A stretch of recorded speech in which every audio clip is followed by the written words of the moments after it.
Google reviews. What are they? How do you get them? And what's the impact they have on your rankings? That's what we're going to talk about in today's episode.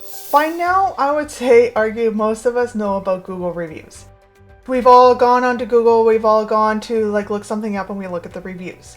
Super, super important from two perspectives. One, user experience. Obviously, we read the reviews, but then also your search engine optimization and your ranking of your Google My Business. Looking here for optometrist in Squamish, you can see that there are three companies showing up in what we call the 3-pack.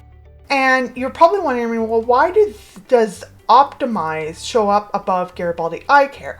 And there's going to be a lot of different reasons for it, including how well everything's optimized. But because I know that Garibaldi Eye Care is optimized, because that's our client, I can tell you with confidence that the only reason that they're showing up as number 2 is because they only have 30 reviews versus 280. So there's really, obviously this is a brand new clinic. They only opened up 6 months ago, and getting more reviews is just going to take time.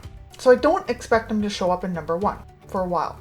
But they still have 35-star reviews, and that is really, really important from the user experience. So even though they're showing up in number 2, they might still garner the click to the website to read the reviews, etc., and then get the phone call. So when it comes to reviews, number is important, and Google has said that even a negative review still helps your rankings. So the other thing we have a little plugin that puts the reviews on the client's website so that once they land on the website, they can see the authority of 5-star reviews.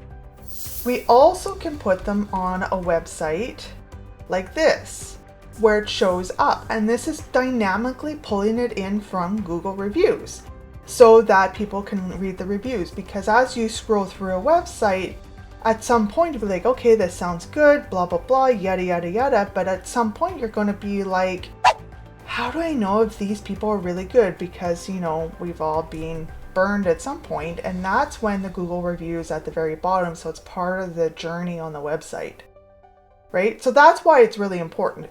Search engine optimization, but also from a user experience. So how do you get more reviews?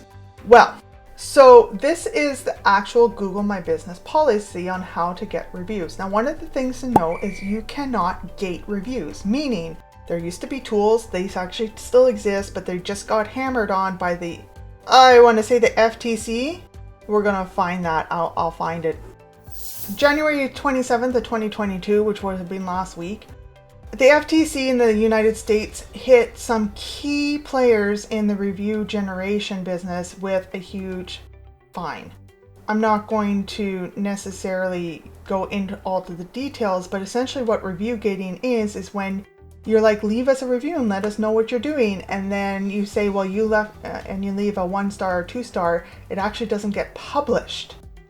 It gets held for the PR department to then handle, and it never goes on to Google My Business. That's review gating. It is not permitted. The easiest way to let them know to leave reviews is simply to create and share the link. You cannot bribe people. So be sure to be aware of the legalities of it. Now, people often ask, okay, somebody, not even a client, left me a negative review because they bumped into me with their shopping cart and we got in an argument. And then now they have a vendetta. What you can do is request the removal, but that's all you can do. And there's no guarantee that Google will remove it.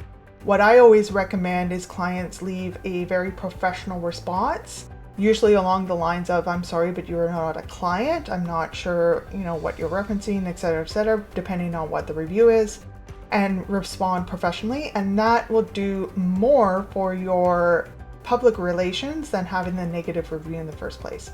So don't look at negative reviews as horrible, horrible things like they are. If you actually have a service issue, address it.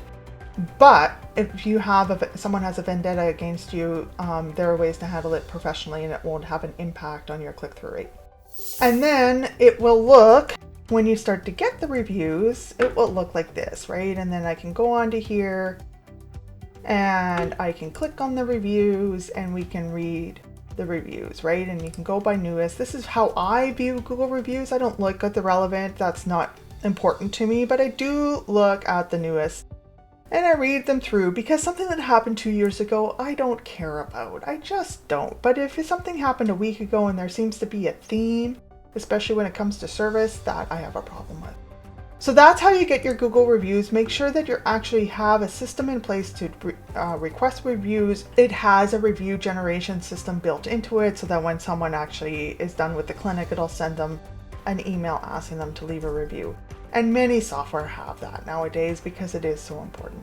So make sure you have it set up and that you're getting those reviews and that your Google My Business is optimized.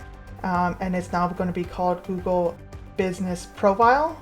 Lastly, if you have any questions, leave them in the comments below, and I do check them and I do answer them. Thanks.